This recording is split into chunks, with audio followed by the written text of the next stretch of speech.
चलिए सावधान। नमो अर्हन्ताणं नमो सेद्धाणं नमो आयर्याणं नमो वच्छायाणं नमो लोये सर्वसाहुरम्।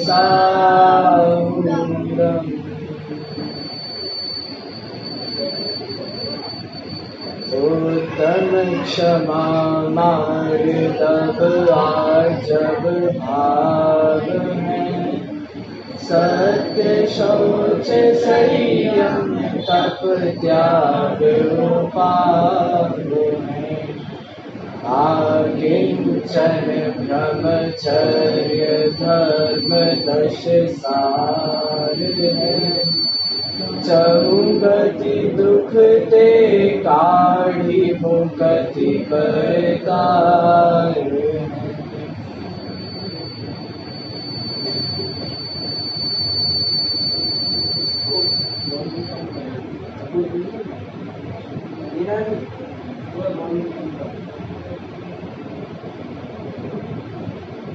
चलिए आज किसका दिन है भैया? मार्दव का दिन है, उत्तम मार्दव का दिन है। बढ़िया।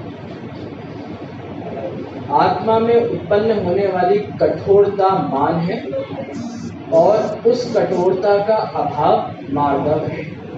ठीक है, तो आज जिसे की चर्चा करनी है वो चर्चा करनी है कठोरता की। भैया ये कठोरता कैसे होती है? ये जो अकड़ हो जाती है ना हमारे अंदर, ये किस बात की होती है? एटीट्यूड आ जाता है, थोड़ा सा ईगो आ जाता है, ये किस आधार से आता है? देखिए कल हमने क्रोध की चर्चा की थी, बहुत देर तक हमने कल क्रोध की चर्चा की थी। तो ये क्रोध की चर्चा के लिए, क्रोध करने के लिए किसी न किसी आधार की आवश्यकता तो होती ही है। भैया आपको गुस्सा करना है, आपको गुस्सा करना है भाई, किस पे करोगे? दोस्त पे करोगे, भाई पे करोगे, बहन पे करोगे, मम्मी पे करोगे, पापा पे करोगे? बिना गुस्सा, बिना किसी के आधार के आप गुस्सा कर सकते हो क्या? आप बहुत चिल्ला रहे हो, बहुत झुंझला रहे हो, इरिटेट हो गए हो, परेशान हो गए हो। अब मैं आपसे पूछूं आप क्यों ऐसा कर रहे हो, क्यों परेशान हो गए, क्यों चिल्ला रहे हो, क्यों झुंझला रहे हो? कहते ऐसे नहीं होता, कोई ना कोई लक्ष्य होता है, टारगेट होता है। तो भैया जैसे क्रोध का कोई ना कोई टारगेट होता है, लक्ष्य होता है, आधार होता है, वैसे ही मान का भी कोई ना कोई आधार अवश्य होता है। भैया आप क्यों प्राउड फील करते हो, आपको क्यों गर्व होता है, क्यों अभिमान होता है? ऐसे हवा में नहीं होता, कोई आधार चाहिए, कोई आश्रय चाहिए, कोई सहारा चाहिए।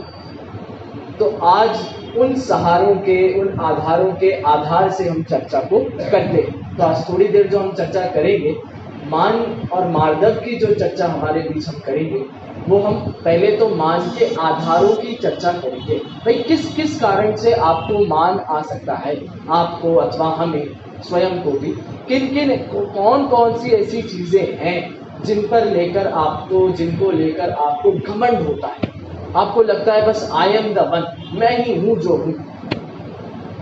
उसके लिए रत्नकरण शावकाचार्य जी ने, आचार्य समंत भद्र ने 8 मदों की चर्चा की है। 8 प्रकार के मान होते हैं और उसमें उन्होंने लिखा कि ये 8 प्रकार के मान होते हैं, या इन 8 प्रकार के आश्रयों के द्वारा मान उत्पन्न होता है। सबसे पहला कौन सा है उसमें से? ज्ञान। सबसे पहला कौन सा है? ज्ञान। अब ज्ञान की चर्चा मैं आपसे सबसे पहले नहीं करूंगा, हालांकि सबसे पहला है, लेकिन मैं चर्चा नहीं करूंगा, मैं इससे सबसे आखिरी में आपसे चर्चा करूंगा। क्यों? क्योंकि भैया पहले की चीजें याद रहे ना रहे, प्रवचन का आखिरी का अंश जरूर कुछ दिमाग में रह जाता है। तो ज्ञान क्योंकि हम और आपके जीवन में बहुत आवश्यक होता है, और ज्ञान एकमात्र ऐसा कारण है जिससे जाने अनजाने, अनइंटेंशनली भी कभी कभी हमें प्राउड फील होता है। Just because of our knowledge, हमारे ज्ञान के आधार से, ठीक है। इसलिए उसकी चर्चा मैं सबसे आखिरी में करूंगा। फिर किसकी चर्चा करते हैं भैया? तो दूसरा कारण, दूसरा कौन सा है? पूजा। जो दूसरा उन्होंने बताया ना, 8 हैं, ज्ञानम पूजाम कुलम जातिम बलम रिद्धिम तपो वपु अष्टावाश्रित्य मानित्वम स्मय माहुर गतस्म्या। भैया जिनके मान चला गया है वे बता रहे हैं 8 मान, ठीक है। तो सबसे पहला ज्ञान था, ज्ञान की चर्चा आखिरी में करेंगे। अगला आता है पूजा। पूजा की चर्चा मैं रिद्धियों के साथ करना चाहता हूँ। रिद्धि भी एक मद होता है, पूजा भी एक मद होता है। तो भैया पूजा माने क्या होता है? पूजा मद में क्या आता है? हम जिनेंद्र देव की रोज पूजा करते हैं। साल भर में एक भी ऐसा दिन नहीं जाता है जिसमें भगवान की पूजा नहीं की गई है। क्या ये पूजा का मद होता है? नहीं, पूजा का मद ऐसा नहीं होता है। भैया कैसा होता है पूजा का मद? ये आपको पता है? बताइए। नहीं, अभी मैंने वही तो बोला, जिनेंद्र भगवान की पूजा करना मतलब पूजा का मद नहीं है। पूजा का मद माने क्या? देखिए, अब चर्चा तो सामान्य चलेगी, लेकिन आप लोग कोशिश करना अपने जीवन में कहीं ना कहीं ऐसे पहलू, कहीं ना कहीं ऐसे कुछ प्रसंग अवश्य बनते हैं जिसमें आपको ये रियलाइज होगा कि हाँ, ऐसे प्रसंग में तो हम भी कभी मान कर लेते हैं, ऐसे प्रसंग में तो हमें भी कभी घमंड आ जाता है। देखते हैं भैया, पूजा मतलब होती है ऐश्वर्य, पूजा मतलब होती है संपत्ति, पूजा मतलब होती है भोग संयोग, पूजा मतलब होते हैं साधन, सुख सुविधाएं, फैसिलिटीज। तो जो सुख सुविधाएं, जो संयोग, जो साधन, जो ऐश्वर्य, अब ऐश्वर्य माने क्या? तो बच्चों के लिए ऐश्वर्य अलग होता है, और आप सब बड़े हो गए हो भैया, तो आप सबके लिए ऐश्वर्य का स्तर थोड़ा सा अलग है। अब बच्चों के लिए ऐश्वर्य क्या होगा भैया? अरे तुम्हारी संपत्ति कहाँ से हो गई? तुम्हारे तो माता पिता की संपत्ति है वो। तुम्हारे लिए स्कूल जाते हो, स्कूल में मैम प्रोजेक्ट देती है कि नहीं देती है? एक प्रोजेक्ट फाइल बना कर लाओ बढ़िया। अब कितनी आप बनाते हो, कितनी मम्मी से बनवाते हो, ये तो आपको पता है। लेकिन अच्छी मम्मी बढ़िया डेकोरेट कर देती हैं, उसको सजा देती हैं, आप भी सुंदर सुंदर हैंडराइटिंग में आप लिख लेते हो उसको। फिर स्कूल जाते हो और आपके साथ आपका पार्टनर होता है, वो बेचारा कुछ भी तैयार करके नहीं लाया होता है, 2 पन्नों में 2 फोटो चिपका के नाम लिख के ले आता है और सबमिट कर देता है।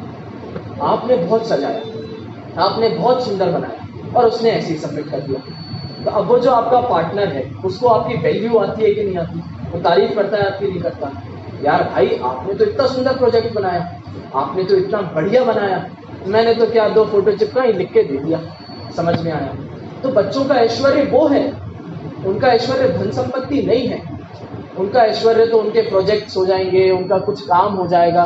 भैया तुम्हारे पास कौन सा वीडियो गेम आ गया? अच्छा ये वाला आ गया, मेरे पास तो ये वाला है। उनका ऐश्वर्य इसमें है। और हम और आप बड़े जो हो गए, उनका ऐश्वर्य किसमें है भैया? हम और आपका ऐश्वर्य है धन संपत्ति में, हम और आपका ऐश्वर्य है बंगलों में, घरों में, गाड़ियों में, अथवा हम और आपका ऐश्वर्य हमारे कंफर्टेबल, हम जितना कंफर्ट हमारी लाइफ में होते हैं, हमारा उतना ऐश्वर्य होता है। अब इसके आधार से क्या हम मान कर सकते हैं? तो अब कोई बच्चा होगा, भाई राजस भी आ गया अपना, तो अब राजस का कोई प्रोजेक्ट वर्क था बढ़िया सुंदर सा, और लोग बाग बच्चे सारे इसकी तारीफ करते हैं, बहुत बढ़िया, वेरी गुड राजस, टीचर ने तारीफ कर दी, अच्छा प्रोजेक्ट बनाकर। तो राजस को कैसा लगता है क्लास में? आई एम द वन, मैं ही हूँ पूरी क्लास में, मेरे अलावा और कौन है इस क्लास में? लगता है कि नहीं लगता? बिल्कुल लगता है, सभी को लगता है। अब ये तो बच्चों का स्तर हो गया। अब आप लोगों के स्तर की बात करें भैया, तो कुछ कार्यक्रम चल रहे हो, बड़े बड़े कार्यक्रम, हमको स्टेज पर बस बुलाए, हमारा नाम बस माइक से एक बार बुलवाया आ जाए, तो क्या होता है? थोड़ा सा अच्छा लगता है, थोड़ा सेटिस्फाइड लगता है, अच्छा हुआ हमारा नाम कम से कम। अभी आगे चर्चा करूंगा मैं, मान के कारणों में एक और चर्चा करूंगा, उसमें मैं आपको इस बात पर और एक बार जोर डालूंगा, देखना भैया। तो ये सारे होते हैं पूजा के मत। भैया पूजा का मत मतलब ये होता है संयोगों के आधार से अपने आप को छोटा अथवा बड़ा मानना, ये होता है मान, ये होता है मत। अच्छा, इसमें बुराई क्या है भैया? हमें मिला है, हमें हमारे पिताजी से मिला है, तो हम घमंड करते हैं, इसमें क्या बुरा है? आपको नहीं मिला, आपकी गलती, हमें तो मिला है। तो इसमें सिर्फ इतनी सी बात है, विचार करने योग्य बात है, ये मिला कैसे है? पिताजी से मिला है तो ठीक, लेकिन आप विचार करिए, क्या ये सारी अवस्थाएं, सारी परिस्थिति कर्मोदय जन्य नहीं है? आपके कर्म का यदि अच्छा, मतलब शुभ कर्म का उदय आता है, तो ये सारी संपत्ति आपको सहज मिल जाती, बिना प्रयास करे मिल जाती।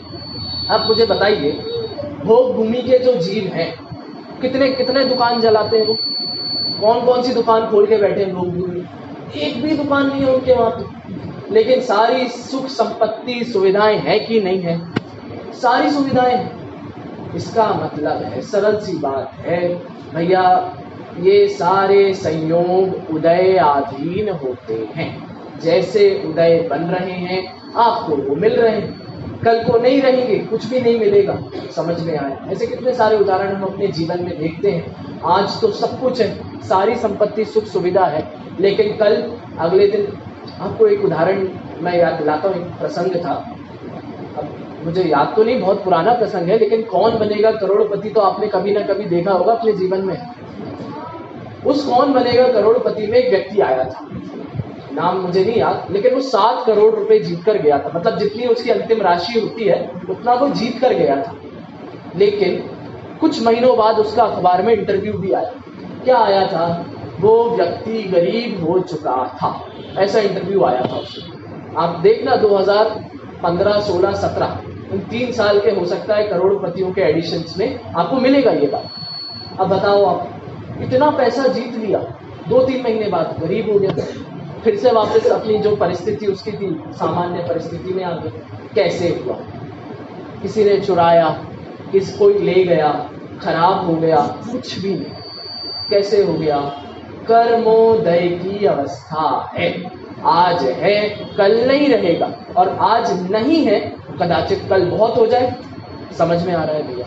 तो ऐसे ये जो क्षणभंगुर चीजें होती है ना, आज आपने सबने पूजन करी सुबह, उसमें अर्घ्य दिया भैया, उत्तम मार्गव का अर्घ्य चढ़ाया सभी ने। उसमें एक शब्द है, बहुत सुंदर शब्द है, बुदबुदा। शब्द आपने पढ़ा नहीं पढ़ा? बुदबुदा माने क्या? बुलबुला। भैया पानी का बुलबुला कैसा होता है? आपने देखा कभी बुलबुले देखे आपने? कैसे होते हैं बुलबुले? गोल गोल होते हैं, हाँ स्फेयर होते हैं, लेकिन कितनी देर तक टिकते हैं? बिल्कुल, अब ये निकले और वहां खत्म। बिल्कुल ऐसे ही संयोग होते हैं। अब आप विचार करिए, ऐसे संयोग जिनका खुद का अपना भरोसा नहीं है और आप उनके आधार से अपना भरोसा लगाने के लिए चल रहे हैं, तो अब ये कितना न्याय है? समझ में आया कि नहीं आया भैया? है ना? अब उदाहरण तो मैं आपको सीमित ही दे सकता हूँ, लेकिन आपको कॉन्सेप्ट जरूर बता सकता हूँ। ऐसे कॉन्सेप्ट को अपने जीवन में टटोलिए, अपने परिणामों को अपने सामने रखिए, एक एक परिणाम पर विचार करिए। बहुत आराम से आप एक एक यदि परिणाम पर विचार करते हैं, आपको सारी परिस्थिति स्पष्ट दिखेगी। फिर आपको समझ में आएगा ये सम्यक दर्शन कोई कठिन कार्य नहीं है। अरे आप तो सब समझदार हैं सारे, आप सब जानते भी हैं सम्यक दर्शन कितना सरल कार्य है, लेकिन हमको लगता कठिन है। क्यों लगता है? मैं आपको उदाहरण देता हूँ। भैया कौन सी क्लास में हो? आपसे मैं 10th क्लास के क्वेश्चन कर रहा हूँ तो कर लोगे मैथ्स के, क्यों नहीं कर पाओगे?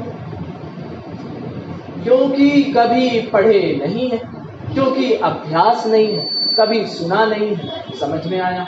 हाँ, आपको सिखा दिया जाए, आप पढ़ लेंगे, आपकी प्रैक्टिस करा दी, आप कर सकते हैं। सम्यक दर्शन के साथ भी बिल्कुल ऐसे ही है। क्यों कठिन लगता है? क्यों ऐसा लगता है भैया हमारे बस की नहीं है? ये होंगे कोई सम्यक दर्शन, अलग ही होते होंगे कुछ, हम नहीं हो सकते। ऐसा नहीं है, ये सम्यक दृष्टि जीव हम और आप में से ही तो होंगे, और कौन बनेगा? कहीं अलग से थोड़ी ना आएंगे। समझ में आया? तो ये सरल है। ये कब समझ में आएगा? जब अपने परिणामों को टटोलने का प्रयास करेंगे, एक एक परिणाम पर रुककर विचार करेंगे, तब हमको ये सारी बातें स्पष्ट होगी। चलिए, तो पूजा का मत हो गया, और पूजा के साथ रिद्धि का मत भी ऐसा ही होता है। रिद्धि माने क्या?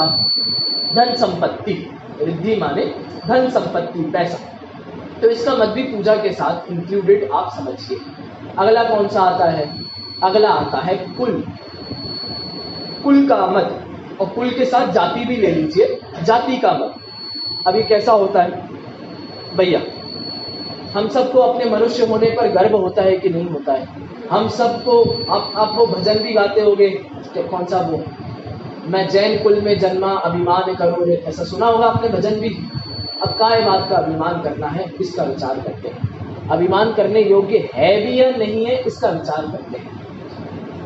आपकी ये मनुष्य पर्याय कब तक बनी रहने वाली है भैया, बताइए। अब आप लोग तो इतने टिक गए हैं, नहीं तो आजकल तो इतने भी नहीं टिकते हैं लोग, समझ में आ रहा है भैया। कोई कुछ सालों में निकल लेता है, कोई कुछ सालों में निकल लेता है, अगला हमको पता नहीं है आगे क्या होने वाला है सब। अब अगले यहाँ बैठे बैठे भी कैसी किसकी क्या परिस्थिति बन जाए, इसका किसी को हिसाब नहीं, सिर्फ केवल भगवान जानते हैं। ये हम और आप में से कोई इसका हिसाब नहीं लगा सकता। अब इतनी क्षणिक पर्याय है, बिल्कुल ऐसी है कि आज कुछ है कल कुछ और हो सकती है। अब ऐसी पर्याय, ऐसी मनुष्य पर्याय, उसमें भी जैन कुल, आप बताइए कितना घमंड करें, काय का घमंड करें, कैसा घमंड, क्यों करें घमंड, क्यों करें गर्व। आज वो कर, आपने विचार किया कभी इससे पहले हम कहाँ थे? किसी को पता है, किसी को जानकारी है? बहुत से लोगों को हो जाती है, कभी कभी बहुत से लोग ऐसा दावा करते हैं भाई हम जानते हैं हमारा पूर्व भाव क्या था। ठीक है, कोई उसमें आपत्ति नहीं है, लेकिन यदि कदाचित आपको ऐसा ख्याल आ जाए कि भैया पिछले भाव में हम नारकी थे, अब बताइए कौन सा कुल था, कौन सा गोत्र था, कौन सी जात, सब नीच होता है वहाँ तो उच्च की कोई बात ही नहीं है, बिल्कुल सब निकृष्ट। अब बताओ कितनी बार नरक में गए होंगे, कितनी बार ऐसे ऐसे कुल धारण किए होंगे। चलिए, उसके बाद त्रियंच बने कि नहीं बने, तो भैया त्रियंच आप विचार करिए ना, आपके आंखों के सामने कितने सारे त्रियंच दिन भर घूमते रहते हैं कि नहीं घूमते रहते हैं भाई। पंच इंद्रिय से विचार करें लेकर तो 2 इंद्रिय तक भी आपको सब स्पष्ट दिखता है, और 1 इंद्रिय वो दिखते हैं कि नहीं दिखते हैं? अरे क्यों नहीं दिखते हैं आपको? चलिए, आपको पेड़ दिख रहे होंगे, आपको पृथ्वी दिख रही होगी, अग्नि दिख रहा होगा, जल दिख रहा होगा। आप विचार करके देखिए, ये किस कुल और किस जाति का अभिमान करते होंगे, इनको काय का घमंड होता होगा, समझ में आना। ऐसे ही कितनी ही बार हम कैसी कैसी पर्यायों में गए हैं, कितनी बार, और अब ये वैसे बिल्कुल छिटक के बाहर आ गए हैं। कदाचित ये अच्छी मनुष्य पर्याय मिल गई तो फिर कैसा घमंड करना, काय का घमंड करना, ये विचार करना चाहिए। तो भैया सार्थकता क्या है? मनुष्य पर्याय तो मिल गई है ना हम सबको, जैन कुल भी मिला है और उत्तम है, सारी सुविधाएं हैं, सब कुछ श्रेष्ठ है, सबकी इंद्रियां भी एकदम पक्की है, तो क्या कैसे सार्थक करें फिर इसे? इसमें सार्थकता कैसी होगी? तो एकमात्र सार्थकता है मोक्ष मार्ग को प्रशस्त करने में। ये जो उत्तम कुल मिला है ना, आप विचार करिए, यदि नीच कुल में आज मनुष्य में ही यदि एक गली छोड़कर, मैं कल उस वाली रोड से आया था भाई साहब, उस वाली सामने वाली रोड से आया था, वहाँ मैंने देखा बड़ी दयनीय स्थिति थी वहाँ के लोगों की। अब वो इलाका आप जानते होंगे, पीछे का इलाका है। मैं यही सोच रहा था कि भैया गलती से इधर की जगह इधर हो गए होते।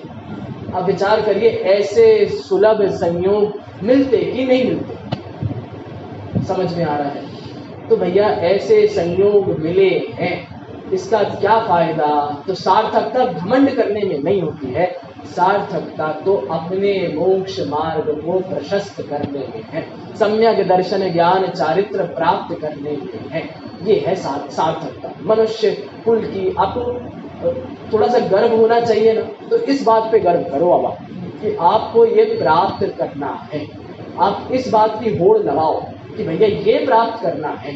मोक्ष मार्ग जब तक नहीं होगा तब तक शांति से नहीं बैठे। चलिए, तो कुल भी हुआ, जाति भी हुई। अगला क्या आता है? अगला आता है बल। बल मत, बल के आधार से किया हुआ घमंड, अभिमान, मान। क्या होता है भैया बल? बल मत, वेरी गुड, पावर, ताकत। कितनी ताकत है भाई आप में? हाँ, तो तुमसे ज्यादा ताकत इनमें है। और अच्छा बढ़िया, लेकिन ठीक है, लेकिन आप दोनों से कम ताकत दीदी में है। समझ में आया? तो अब आप, हाँ, अब आप विचार करिए, ये जो बल होता है, ये बल भी हमें बहुत दुर्लभता से मिला है भैया। ये वीर्यांतराय कर्म के क्षोभशम से खूब खूब खूब समय बाद ऐसा बल मिला है। नहीं तो एक इंद्रिय को कितना बल होता है, दो इंद्रिय को कितना होता है। ये सामने आपकी चींटी घूम रही होती है, कितनी पावर होती है उस चींटी में? कुछ नहीं। तितली में, मेंढक में, सांप में, त्रियंचों में कितनी शक्ति होती है, बिल्कुल न के बराबर होती है।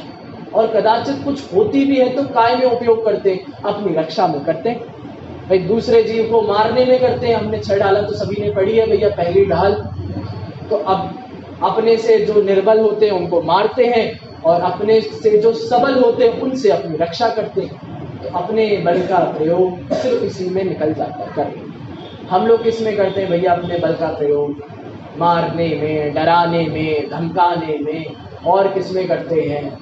अपनी एक वो होती है ना इज्जत, उसकी स्थापना करने में, उसमें यूज करते हैं अपना बल।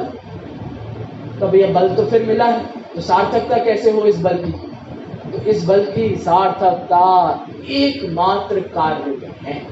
कौन से कार्य में? प्रबल कर्मों को हराने के लिए तप करने में है। समझ में आया? ये आपको जो शरीर मिला है, ये आप शरीर, किसी दिन आप अपने शरीर के बारे में विचार करना।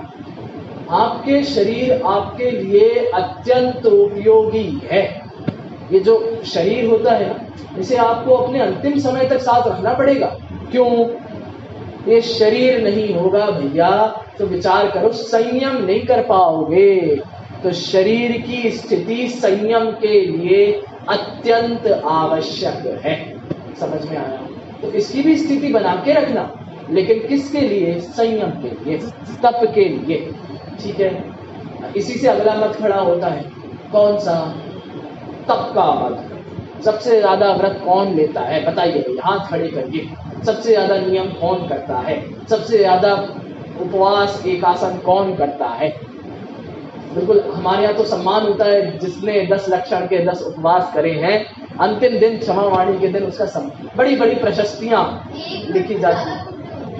हाँ, एक व्रत में ज्यादा पुण्य होता है। उसके पीछे की कहानी मैं आपको बताता हूँ। वेरी गुड, उससे पीछे की भी कहानी मैं आपको बताता हूँ, सुनिए।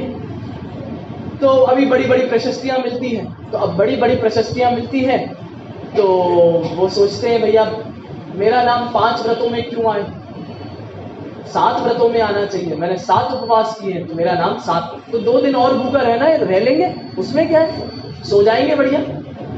उपवास करेंगे तो सो जाएंगे, घर के कोई काम नहीं करूंगा आज से। क्यों भैया? मैं उपवास कर रहा हूँ। मैं मंदिर, मुझसे मंदिर जाने की कोई मत बोलना दादा।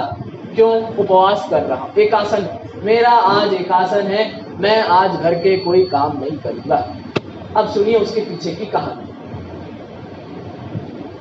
कहानी सिर्फ इतनी सी है कि उपवास से पहले, व्रत से पहले विषय और कषाय का कितना त्याग होता है, इस पर विचार करना है।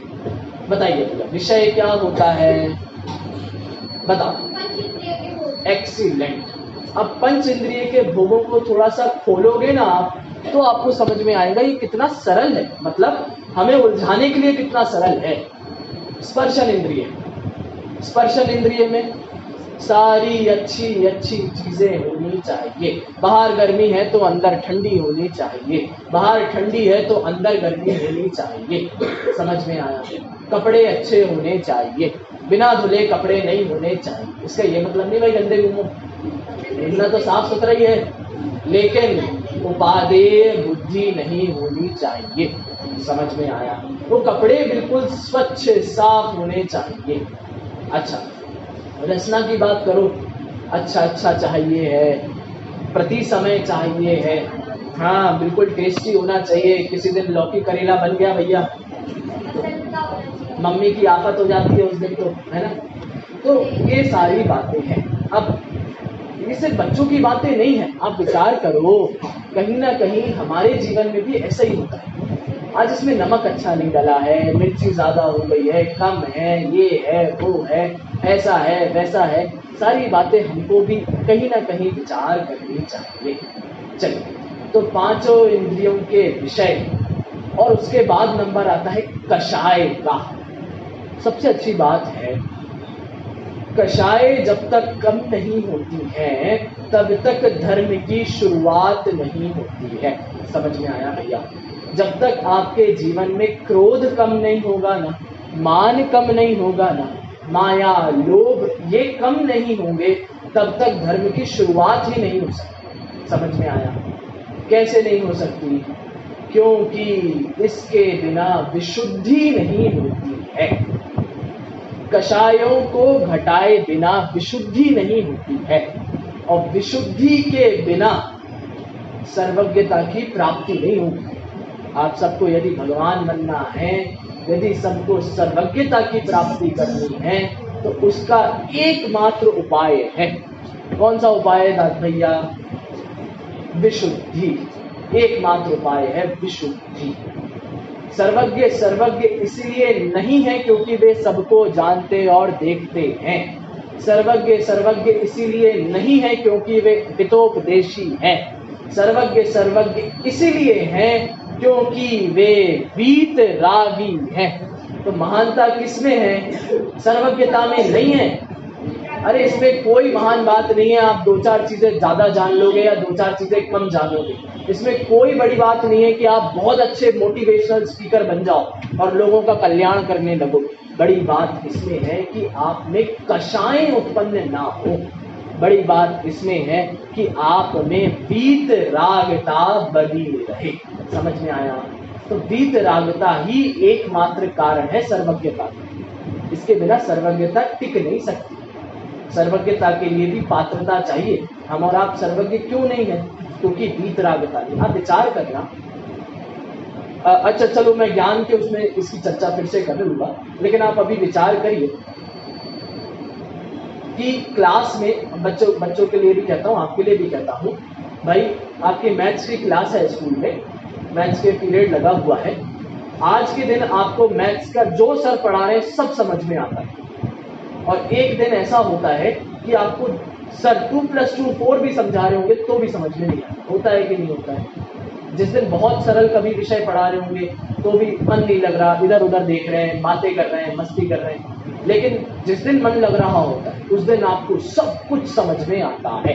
ऐसा होता है कि नहीं होता है? हम और आपके साथ भी बिल्कुल ऐसा ही होता है। आज की सभा तो बहुत बढ़िया, सब समझ में आ गया, कल लेकिन कुछ नहीं समझ में आया था भैया। अथवा आज जब मैंने चालू करी बात अपनी तब आपको सब समझ में आ रहा था, लेकिन अब भैया 8 बज रहे हैं, आधा घंटा हो गया आपको बोलते बोलते, अब बस की नहीं है हमारे, जल्दी करो जो करना है, समझ में नहीं होता है कि नहीं होता है? बिल्कुल होता है। कैसे? आपके ज्ञान में इतना वेरिएशन कैसे आता है? क्यों? जबकि आपका स्वभाव था ना, स्वभाव तो हमेशा एक सा बना रहना चाहिए। ये वेरिएशन क्यों आया? कषायों के कारण। वेरिएशन क्यों आया? मिथ्यात्व, राग, द्वेष, इनके कारण। समझ में आया? जब तक ये कषाय, और आप विचार करिए, जैसे जैसे ये कषायें मंद होती हैं वैसे वैसे आपको सारी चीजें बहुत अच्छे से समझ में आती हैं। अब कोई इस सभा में यदि ऐसा बैठा होगा कि आज पंडित जी जो बोलेंगे उसका उल्टा मुझे बोलना है, कोई ऐसा सोच के यदि मन से आया होगा, घर से आया होगा और आके यहाँ बढ़िया बैठ गया होगा, उसको 1 घंटे में कितना समझ में आने वाला है? 0। लेकिन कोई ऐसे विचार से आया है, भैया आज तो मार्दव धर्म की चर्चा होने वाली है और हम इस चर्चा को सुनकर अपना अवश्य कल्याण कर सकते हैं, हम में भी ऐसी योग्यता है, और वो इस चर्चा में आकर बैठेगा। बताओ कितना समझ में आएगा? सब समझ में आएगा। कैसे हुआ? कषायों के कारण हुआ।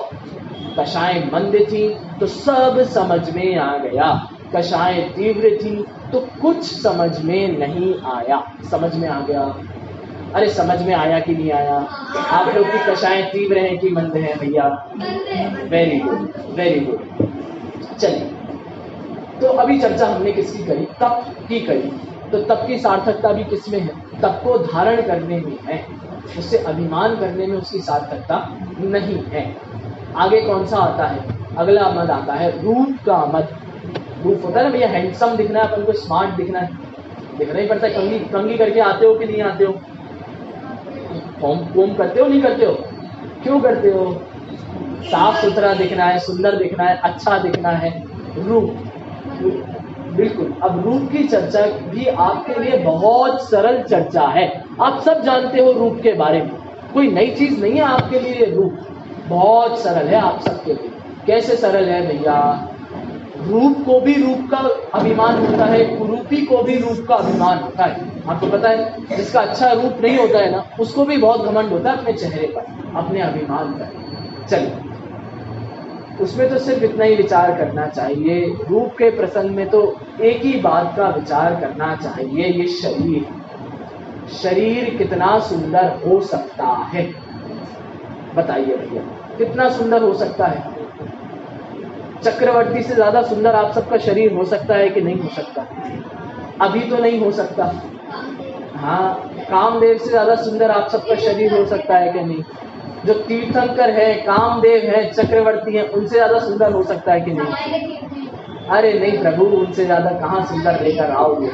उनसे ज्यादा सुंदर आपका शरीर नहीं हो सकता है। ठीक है, अब उनकी बात छोड़िए, वे तो बहुत बड़े हो गए हैं, उनका हमसे कोई संबंध नहीं है। आप तो अभी की बात करो। अब अभी की बात करते हैं, तो आप विचार करिए भैया, आज तो बहुत अच्छा शरीर है, बहुत अच्छा चेहरा है, अगले दिन सुबह उठे तो पिंपल्स आ जाते हैं कि नहीं आ जाते हैं? अरे फोड़े फुंसी हो जाते हैं कि नहीं हो जाते हैं? तो कहाँ से आए, कैसे आए? आज तो बिल्कुल खराब शरीर है, कल एकदम बहुत अच्छा शरीर हो गया। कैसे हो गया, कहाँ से हो गया? सीधी सी बात है, कर्मोदय के अधीन व्यवस्था है। आज बहुत पहलवान है, बहुत ताकत है, बहुत शक्ति है, कल किसी दिन हॉस्पिटल में भर्ती हो जाएंगे तो हाथ पांव चलाने लायक नहीं रहेंगे। और कोई कदाचित हॉस्पिटल में भर्ती है, हाथ पांव चलाने लायक नहीं है, और कल दौड़ लगाने लगेंगे। समझ में आ रहा है? तो ये सारी व्यवस्थाएं आपके अधीन नहीं है। यदि किसी को लगता है भैया हमारे अधीन ये सुविधा, ये व्यवस्थाएं होती हैं, तो आप विचार आप करके देख लेना। आप अपने शरीर के साथ जितने उपाय कर सकते हो आप करके देख लेना। समझ में आ? अब कर, बिल्कुल खुला ओपन चैलेंज है, आप करिए। आप क्या कर सकते? आप फेस वॉश लगा सकते हो, आप बॉडी मास्क मतलब बॉडी वॉश, आपको जो करना है आप करिए। आपको जौन से शैम्पू का यूज करना है करिए। वो बालों को झड़ना होगा तो वो 4 बार में झड़ जाएंगे, और नहीं झड़ना होगा तो अब आप देखो ना, ऐसे ऐसे लोग, इतने लोग हैं, कौन शैम्पू रोज करता होगा, कौन मेंटेन करता होगा? फिर भी बने हुए हैं कि नहीं बने हुए? और हम और आप इतना मेंटेन करके चल रहे हैं, कुछ भी नहीं बचता। तो इसका क्या मतलब है? सीधी सी बात है भैया, ऐसे शरीर पर भी कैसे घमंड करें? मतलब बना हुआ रहता, ये मनुष्य पर्याय हमारी आजीवन मतलब अनादि अनंत काल तक बनी रहती तो हम घमंड करते भी। आज है, कल का भरोसा नहीं है, कल का क्या अगले पल का भरोसा नहीं है ना? तो ऐसे कोई कार्य नहीं बन सकता। लेकिन भैया इतना अच्छा रूप मिला है, इतना अच्छा शरीर मिला है, सार्थकता किसमें है? क्या कैसे इसको प्रयोजनमान बनाएं? तो भैया इस शरीर की सुंदरता की सार्थकता शील के पालन में है। शील का पालन यदि आपसे होता है तो आपकी सुरूपता हो, कुरूपता हो, कैसा ही शरीर क्यों ना हो, आपका जीवन श्रेष्ठ है, श्रेष्ठ। नहीं तो भैया कितनी अच्छी अच्छी सुविधाएं मिल जाती हैं और सारा काम बराबर हो जाता है। ठीक है, तो भैया रूप की भी चर्चा हो गई है। अब किसकी चर्चा बचती है? अब अंतिम चर्चा है ज्ञान की। ज्ञान की चर्चा बहुत लंबी चर्चा है, जितनी चर्चा करो उतनी कम है। क्यों भैया? क्योंकि ज्ञान अपना स्वभाव है ना, और स्वभाव में कहीं ना कहीं भूल हो रही है। देखते हैं भैया, हम सब में ज्ञान है कि नहीं है? पक्की बात है। यदि ज्ञान ना हो तो क्या हो? हाँ, तो क्या बन जाएंगे? नहीं। ज्ञान हमारा स्वभाव, ज्ञान के बिना जीव नहीं है। हाँ, ज्ञान के बिना जीव नहीं होते हैं। तो क्या होते हैं? पुद्गल बन जाओगे, जड़ बन जाओगे। यदि ज्ञान की सिद्धि आपने अपने अंदर नहीं की तो क्या बन जाओगे? पुद्गल, जड़। अरे जड़ बन जाओगे प्रभु, बन जाओगे। लेकिन आप में से कभी ज्ञान जाने वाला नहीं है, तो आप कभी जड़ बनने वाले नहीं हैं।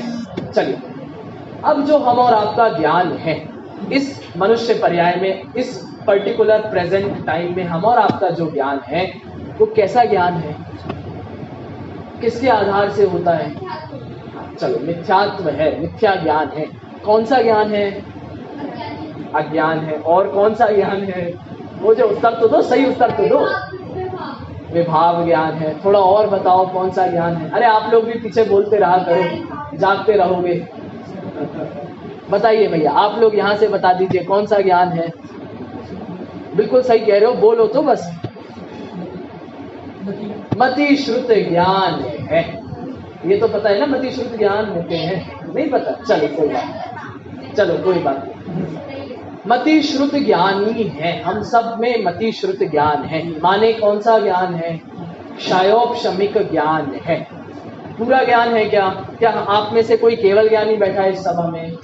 नहीं है। मतलब वाह, नहीं तो आप वहां बैठे होते। केवल ज्ञानी होते तो आप वहां बैठे होते, यहाँ नहीं सुन रहे होते, हमें सुना रहे होते उल्टा। समझ में आया? चलिए, तो हम में से कोई केवल ज्ञानी नहीं है, मतलब सब छद्मस्त है। क्षयोपशमिक ज्ञान है, अल्प ज्ञान है, पूरा ज्ञान नहीं है। ये ज्ञान किसके आधार से हुआ? अब कल तो हमने चर्चा करी थी कि पदार्थ और प्रकाश से ज्ञान नहीं होता है। ये आज वो चर्चा नहीं है। आज किसकी चर्चा है? ये ज्ञान किसके आधार से हुआ? ये ज्ञान इंद्रियों के आधार से हुआ है कि नहीं हुआ? विचार करिए भैया। आपकी स्पर्शन, रसना, घ्राण, चक्षु, कर्ण, ये इंद्रियां हैं। इन इंद्रियों के आधार से आपको आज वर्तमान में जानने देखने में आता है कि नहीं आता है? हाँ, वो बात बिल्कुल सही है, लेकिन जब तक ये इंद्रियां हैं तब तक तो आपकी हेल्प कर रही है ना। बिना आईज के आप कैसे देख सकते हो? नहीं देख सकते ना। आपकी आईज क्लोज कर दे तो आपको कैसे दिखेगा रोड? नहीं दिखेगा, है ना? ऐसे स्मेल, वेरी गुड, नोज से पता चल रहा है इसमें, और ये वास्तविकता है। आप विचार करो, संसार में इंद्रियों के बिना ज्ञान संभव नहीं है। ये ज्ञान कैसा है? इंद्रिय जन्य ज्ञान है। हाँ, उनको एक इंद्रिय का ज्ञान है, उनको स्पर्शन इंद्रिय से ज्ञान है बस। उनके पास और इंद्रियां नहीं है ना, इसीलिए। बिल्कुल, उनकी तो और खराब हालत है दादा, अपनी तो अच्छी है फिर। चलिए, इंद्रियां, तो इंद्रियों से जन्य हमारा ज्ञान है। अब विचार करो भैया, इंद्रियां कब तक रहने वाली हैं? अरे जीवन कितना बड़ा है? जब तक आयु कर्म है। किसको पता आयु कर्म कितना है? सर्वज्ञ को पता है मात्र। हम और आपको बिल्कुल नहीं पता हमारा आयु कर्म कितना है। समझ में आया? तो शरीर के आधार से ज्ञान है, इंद्रियां हैं और इंद्रियों के आधार से ज्ञान है। अब बताओ भैया, इतने कम ज्ञान से, इतने से ज्ञान पे काय का घमंड करें? कैसा घमंड करें? अच्छा, नहीं, अभी होता भी है, हमें मान होता है। कैसे होता है? अब इसी क्षयोपशमिक ज्ञान में ना कम ज्यादा पना होता है। जैसे हमारी पूरी सभा है ना, अब इस हमारी पूरी सभा में कोई ऐसे व्यक्ति होंगे जिन्हें बहुत ज्ञान होगा, कोई ऐसे व्यक्ति होंगे जिन्हें थोड़ा कम ज्ञान होगा, और कोई ऐसे व्यक्ति होंगे जिन्हें और भी कम ज्ञान होगा। ऐसे होते हैं कि आपने देखे हैं कि नहीं देखे ऐसे लोग? हर समय, प्रति समय आपको ऐसे लोग दिखते हैं कि नहीं दिखते? दिखते हैं। साधारण सी बात है, सरल बात है। कैसे होता है? ये भी कर्मोदय के अधीन अवस्था है। अब जिस व्यक्ति को ज्ञान है, अच्छा तीक्ष्ण ब्राइट है, जो बिल्कुल शार्प नॉलेज है, वो क्या कर रहे हैं भैया? अपने ज्ञान का दुरुपयोग करते हैं, और उस ज्ञान के दुरुपयोग में अपने आप को बड़ा मानते हैं। जैसे स्कैम होते रहते हैं, फ्रॉड होते रहते हैं भैया, सबने सुने, बहुत फ्रॉड होते हैं, बहुत स्कैम होते हैं। कैसे होते हैं? ये क्लास के टॉपर बच्चे करते हैं। जितने भी स्कैम होते हैं ना, ये बुद्धि जिनके पास होती है, इंटेलिजेंट जो होते हैं, वो करते हैं सारे स्कैम। अब आप लोग तो परिचित हो गए उनसे। हर्षद मेहता का नाम आप सबने सुना होगा भैया। अब्दुल करीम तेलगी का नाम सुना है आपने? ये सब भी बिल्कुल अपने दिमाग के इतना उन्होंने उपयोग किया था, उस हद तक जाकर अपनी इंटेलिजेंस का यूज किया था जिससे वो लोगों को लूट सके। तो मेरा आशय ये बताना नहीं है कि भैया अच्छी बात है, मैं तो ये कह रहा हूँ इतनी अच्छी बुद्धि होने के बावजूद आप विचार करो, यदि रास्ता सही नहीं मिलता है तो आदमी की कैसी दुर्दशा होती है। आपने पिक्चर देखी है, बच्चों ने धूम क्या करते हैं, उसमें चोरी करता है। बताओ, वो धूम एक पिक्चर आई थी, उस चोरी करना सिखा रहे हैं। अपने दिमाग का इतना उसने यूज किया चोरी करने। बताओ, किसी के ज्ञानावरण कर्म का क्षयोक्षम उस स्तर तक है जिस स्तर से वो अपना कल्याण कर सकता था, उसको तो छोड़ के अन्य व्यक्ति को परेशान करने में, अन्य के राग द्वेष की वृद्धि में लगा रहा है। बताओ, ऐसा ज्ञान अब आगे कब मिलने वाला है क्या पता। मनुष्य पर्याय की दुर्लभता तो आप सब जानते हो भैया। दूसरी ढाल में छह ढाला में, पहली ही ढाल में छह ढाला में पढ़ी है, दुर्लभ लही ज्यों चिंता मणि, क्यों पर्याय लही त्रस तृण। ये त्रस पर्याय इतनी कठिन है, और त्रस में भी मनुष्य संगी, और संगी में भी मनुष्य, और मनुष्य में भी हम और आप, और हम और आप में भी जैन, और जैन में भी ऐसा संयोग। और भगवान जाने कितनी कितनी दुर्लभता है। और किसी दिन दुर्लभता की चर्चा करें तो घंटा कम पड़ जाए भैया, ऐसी दुर्लभता है हमारा। उसके बावजूद भी, इतने अच्छे ज्ञान के बावजूद भी हम ज्ञान का सदुपयोग तो दूर, दुरुपयोग पहले करते हैं। इतना अच्छा क्षोभशम, इतना अच्छा ज्ञान मिला, क्या करते हैं? घमंड करते, अभिमान करते। कैसा अभिमान घमंड? हमने इतनों को लूटा है, हमने इतनों की चोरी करी है, हमने ऐसा बिजनेस में दिमाग लगाया है जिससे सारे ग्राहक फंस जाएंगे। समझ में आया कि नहीं आया? और ऐसे ही ज्ञान का दुरुपयोग चलता रहता है। बहुत उसमें क्या कहते हैं, एक नीति शतक नाम से एक ग्रंथ है। किसका ग्रंथ है ये? भर्तृहरि करके हुए हैं। उनका 3 शतक है, नीति शतक, श्रृंगार शतक और वैराग्य शतक। उस नीति शतक में बहुत सुंदर दोहा उन्होंने लिखा है। तो दोहा ऐसा है, यदा किंचिद्योऽहं द्विप इव मदान्ध समभवम्, तदा सर्वज्ञोऽस्मीत्यभवदवलिप्तं मम मनः। यदा किंचित् बुद्धजन सकाशादवगतं, तदा मूर्खोऽस्मि ज्वर इव मदो में व्यपगतः। क्या कहते हैं उसमें कहते हैं, भैया जब तक मैं अपने में था, मतलब जब तक मैं अल्पज्ञ था, तब तक मैं अपने आप को बहुत अभिमानी समझता था।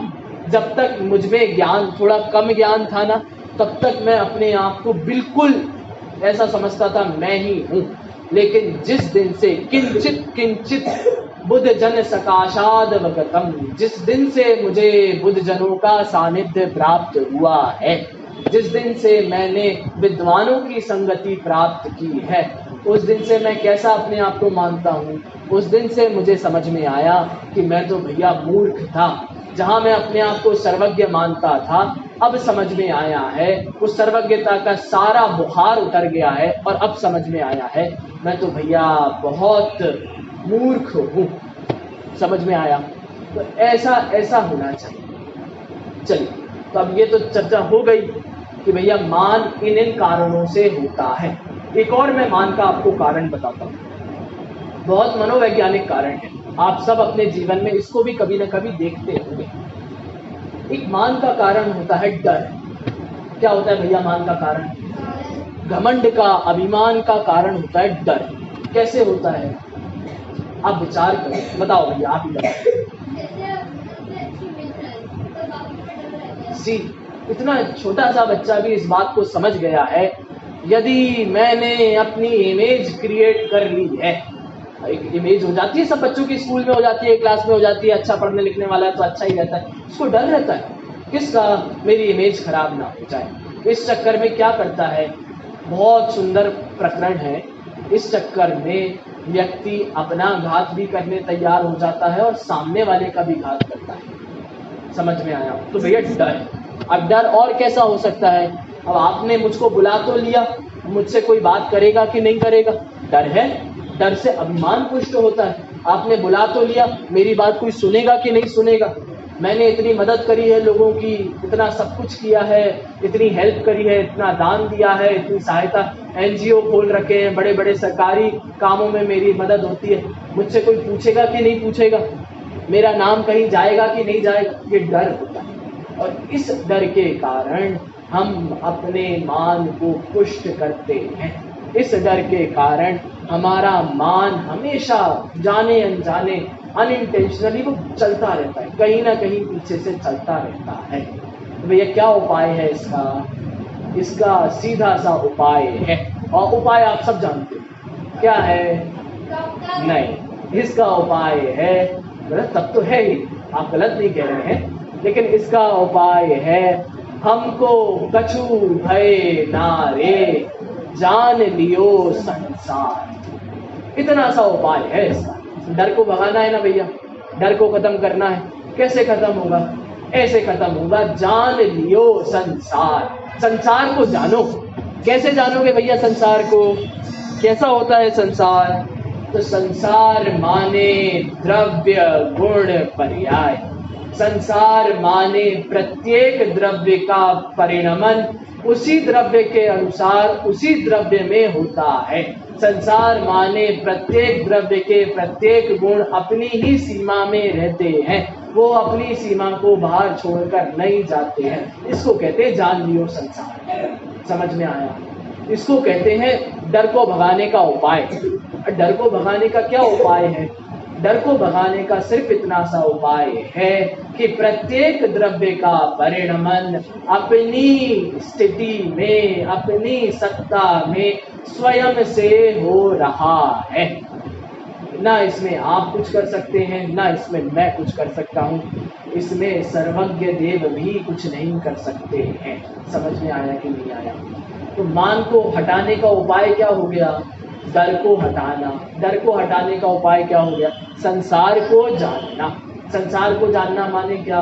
द्रव्य गुण पर्याय से। समझ में आया भैया? ये अभी तो चर्चा बहुत जल्दी जल्दी में कर ली हमने द्रव्य गुण पर्याय की। आप विचार, एक एक चीज पर आप विचार करोगे, आपको बहुत समय लगेगा और बहुत आनंद आएगा।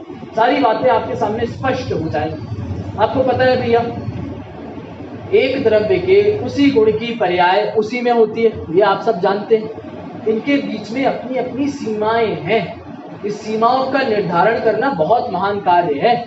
आपको पता है, भारत देश में यदि सीमाएं नहीं होती तो बहुत लड़ाइयाँ होती, आज भी होती है कि नहीं होती है? सीमाओं के चक्कर में लड़ाई होती है और किसके चक्कर में नहीं होती है? वहाँ कश्मीर के आगे चाइना की लड़ाई चल रही है, बॉर्डर है ना, यहाँ पाकिस्तान से लड़ाई चल रही है, बॉर्डर है, यहाँ बांग्लादेश से लड़ाई चल रही, बॉर्डर। तो ये सीमाओं का निर्धारण क्यों किया गया? व्यवस्था बनाने के लिए।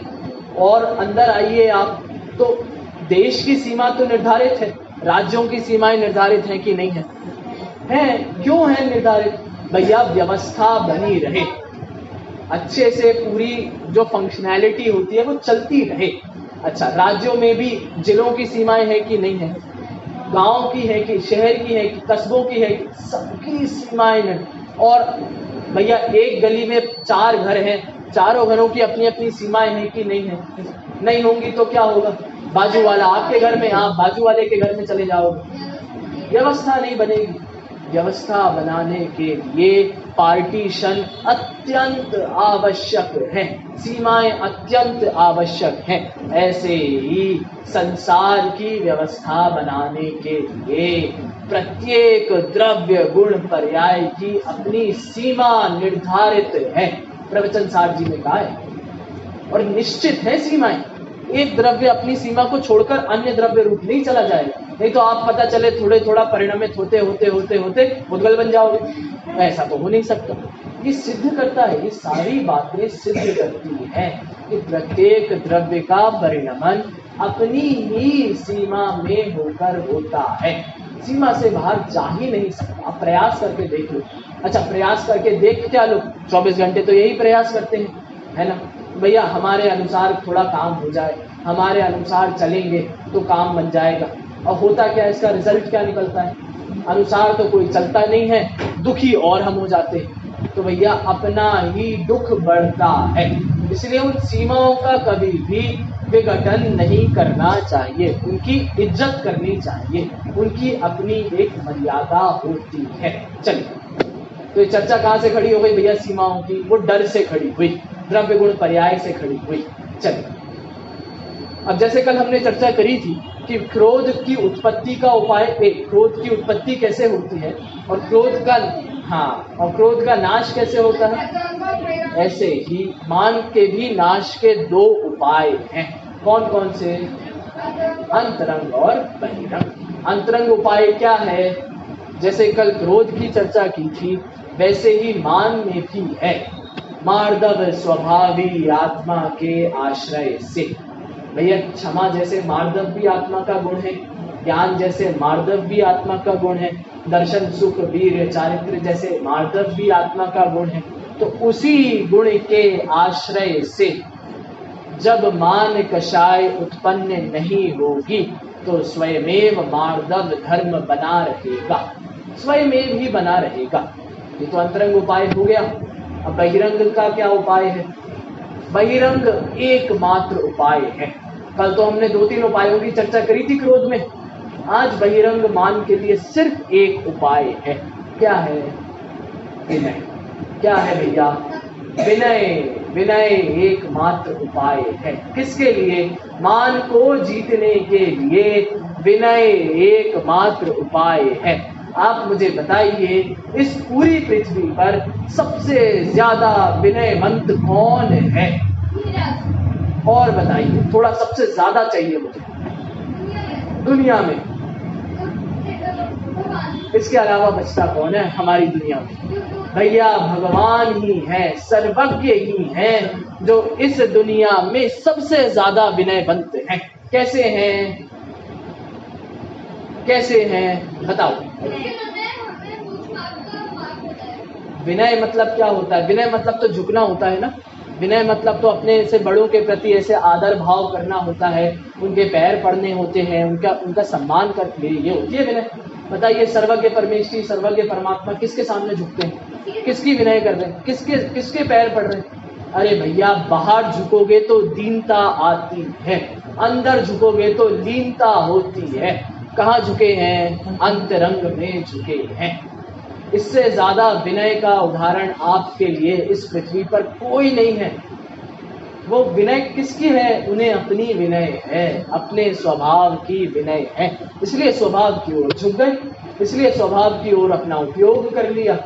दूसरी बात, सर्वज्ञ परमेष्ठी में सबसे ज्यादा विनय क्यों होती है, आप इसका विचार करोगे तो आपको एक और बिंदु समझ में आएगा। पूरी दुनिया में सर्वज्ञ परमेष्ठी ही मात्र एक ऐसे व्यक्ति हैं जो अपनी गलतियों को बताने से डरते नहीं हैं। समझ में आ रहा है भैया, सर्वज्ञ परमेष्ठी ही ऐसे मात्र आदमी हैं जो अपनी गलतियों को बताने से डरते नहीं हैं। मानी व्यक्ति डरता है कि नहीं डरता है अपनी गलतियों को बताने से, अरे बताता ही नहीं है, उल्टा ऐसा प्रयास करता है कि मेरी गलतियां छुपी रहें, किसी को पता ना चल जाए गलती से। समझ में आ रहा है। लेकिन सर्वज्ञ भगवान मात्र एक ऐसे व्यक्ति हैं जो अपनी गलती बिल्कुल ओपन टू ऑल है। दम चाहिए इस काम में, मद नहीं चाहिए, इस काम में दम चाहिए, ओपन टू ऑल, जिसको जो देखना है देख लो, हम बिल्कुल नहीं डरते हैं।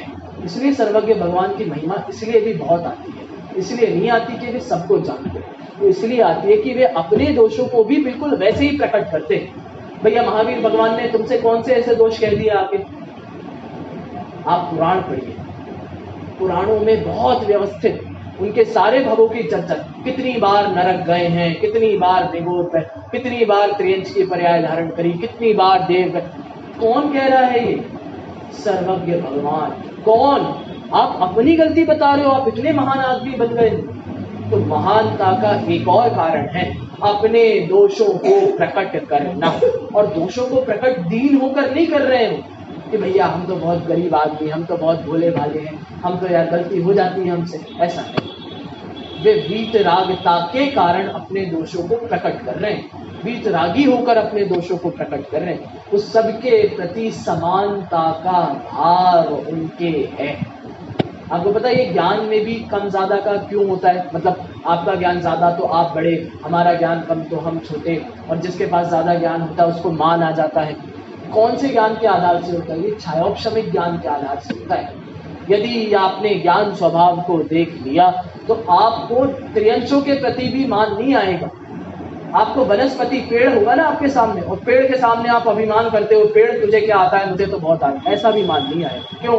क्योंकि पेड़ भी ज्ञान स्वभावी है और मैं भी ज्ञान स्वभावी हूँ। जितना ज्ञान स्वभाव उसका है उतना ही ज्ञान स्वभाव मेरा भी है। समझ में आया? तो ज्ञान स्वभाव अथवा स्वभाव के आश्रय से कभी भी आप कंपैरिजन करोगे ना तो कंपैरिजन होगा ही नहीं, सब समान। इसलिए तो कहते हैं सभी आत्माएं बराबर हैं, कोई छोटा बड़ा नहीं है। क्यों? कैसे कहते हैं? स्वभाव के आधार से कहते हैं। और वहां इसीलिए आत्मा रखा, आत्मा। वहां नहीं कहा सभी व्यक्ति बराबर हैं, वहां नहीं कहा सारे मनुष्य बराबर हैं, वहां नहीं कहा सभी लोग, हम सब सारे पुरुष सारी महिलाएं बराबर, ऐसा नहीं कहा, आत्मा कहा। आत्मा मतलब एक जनरल टर्म लिया है, वहां जनरलाइजेशन कर दिया, सामान्य कर दिया। वहां पर कोई भेदभाव नहीं खड़ा किया है। क्यों? क्योंकि स्वभाव के आधार से सारी चर्चा की गई है। तो भैया एक ही बात हमें विचारनी चाहिए। सबसे पहले तो हमें विद्या, अब विद्या तो आप जानते हैं भैया, विद्या ददाति विनयम, ये तो सुना ही होगा आपने, विद्या से विनय आती है। तो जितना ज्ञान हमें है उस ज्ञान का सदुपयोग किस में होगा? उससे विनय की प्राप्ति में उसका सदुपयोग होगा। जैसे सर्वज्ञ भगवान ने अपने ज्ञान का सदुपयोग किया और अपनी विनय करी, वैसा ही हम सभी को भी अपने उस ज्ञान का सदुपयोग करना पड़ता है, करना चाहिए।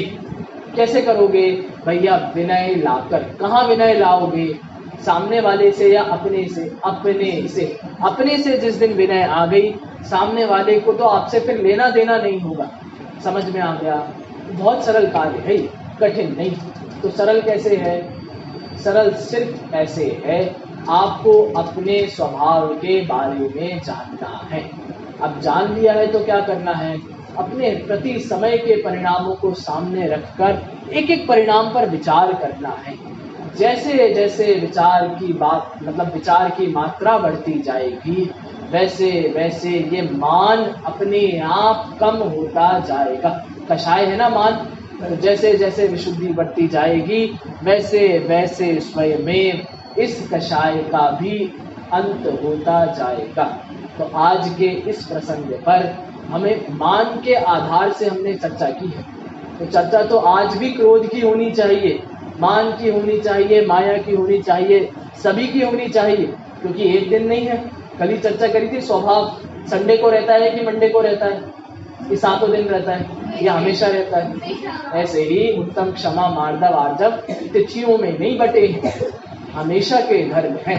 लेकिन भैया शादी जिसकी हो दूल्हा उसे ही बनाया जाता है। तो आज शादी किसकी है? मतलब मुख्यता किसकी है? मार्दव की है, इसलिए चर्चा उसकी अपेक्षा से की है। तो भैया यही कामना है, यही भावना है कि हम सभी भी ऐसे ही मान का अभाव करके आत्मा को अत्यंत कोमल बनाएं।